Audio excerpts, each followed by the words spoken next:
নান্টু, তুমি যদি কোনো দোকানে কেবা করি একবার যে কতেই পারো একটা শ্রেণীর লোকের সামনে যে আগেই ভালো আছিল, তাহলে তো তোমার মাথায় করে নাচবি, তুমি যা খাবা সে খাবি, তুমি তাদের মাথায় তাজ হয়ে যাবি, বুঝলু?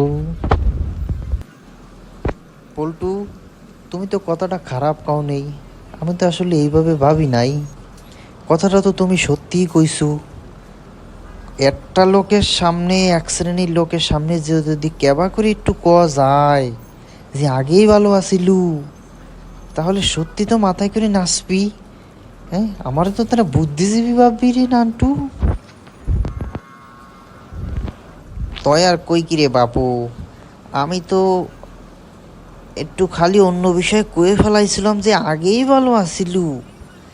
ওরে বাবা রে, আমারে তো পুরো তারা মাথার তাজ বানায় ফেলছে রে। হ্যাঁ, আমি তো ভাবি নেই যে আমি এখানে এত সম্মান পাবো। আমার তো তারা বুদ্ধিজীবী বানায় ফেলছে রে নান্টু। বুঝলুম বুঝলুম, দোকানে যে যদি কোনো কিছু খাবার মন চায় রে পল্টু, তাহলে একটা ওই শ্রেণীর লোকের সাথে যে লাগবি যে আগেই ভালো আসিলু, তাহলে দেখবা তোমার চা, কফি, বিস্কিট, পাউরুটি, ফান্টা, তুমি যা খিলাতি চাবা তোমার সেই খিলাবি। ওরে পল্টু, তাদের ভেতর কোনো ন্যায় নীতি নেই রে, তারা শুধুই ওই কল্পনায় চাঁদের আলোতে কাপড় শুকাতে চায়।